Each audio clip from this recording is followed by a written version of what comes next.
ಮೂಕ ಪ್ರಾಣಿಗಳಿಗೂ ಈ ಕ್ರ್ಯಾಕರ್ಸ್ಗಳು ಕಂಟಕ. ಜನರೇ ಎಚ್ಚರ.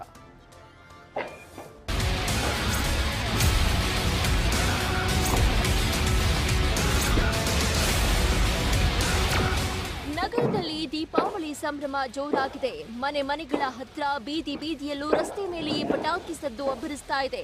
ಹಬ್ಬಕ್ಕೆ ಮಾತ್ರವಲ್ಲ, ಇನ್ನೊಂದು 10-15 ದಿನ ಅಂತೂ ಸಿಲಿಕಾನ್ ಸಿಟಿಯಲ್ಲಿ ಈ ಡಮ್ ಡಮಾರ್ ಆರ್ಭಟ ಇದ್ದೇ ಇರುತ್ತೆ. ಇದೊಂಥರ ಜನರ ಪಾಲಿಗೆ ಸಂಭ್ರಮಾನೇ, ಆದ್ರೆ ಮೂಕ ಪ್ರಾಣಿಗಳಿಗೆ ರೋದನೆ.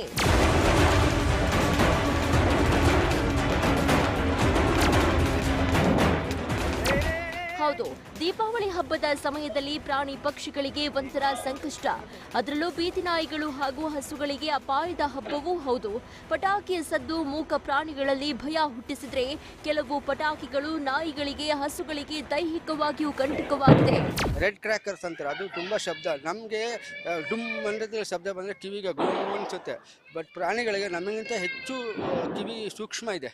ಪ್ರಾಣಿಗಳಾಗಲಿ ಪಕ್ಷಿಗಳಾಗಲಿ, ಸುಮಾರು ನಾಯಿಗಳೇನಾಗುತ್ತೆ ಹೆದರ್ಕೊಂಡು ಎಲ್ಲೆಲ್ಲೋ ಓಡೋಗ್ಬಿಡುತ್ತೆ, ಕೆಲವು ಅಲ್ಲೆಲ್ಲೇ ಉಚ್ಚೆ ಮಾಡ್ಕೊಬಿಡುತ್ತೆ. ಮತ್ತು ಒಂದು ಅದಕ್ಕೆ ಸಹ ತೊಂದರೆ ಆಗ್ತದೆ.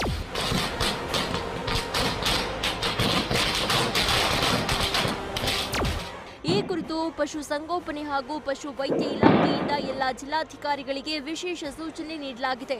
ಪ್ರಾಣಿಗಳಿಗೆ ಅಪಾಯವಾಗುವ ರೀತಿ ಪಟಾಕಿ ಹೊಡೆಯುವುದನ್ನ, ಮಾರಾಟ ಮಾಡುವುದರ ವಿರುದ್ಧ ಕ್ರಮ ತೆಗೆದುಕೊಳ್ಳಬೇಕು ಅಂತ ಸೂಚಿಸಲಾಗಿದೆ.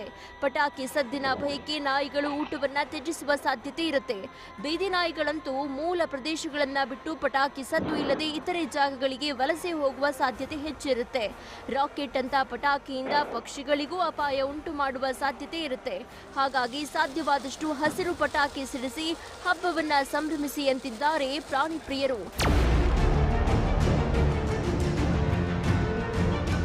Bharat Krishnappa, news first, Bengaluru. ಇದಾಗಿದೆ ಇವತ್ತಿನ ಬೆಂಗಳೂರು ಫಸ್ಟ್. ಕ್ಷಣ ಕ್ಷಣದ ಮಾಹಿತಿಗಾಗಿ ನೋಡ್ತಾ ಇರಿ ನ್ಯೂಸ್ ಫಸ್ಟ್, ನಿರ್ಭೀತಿಯಿಂದ ನಿಮ್ಮ ಪರವಾಗಿ.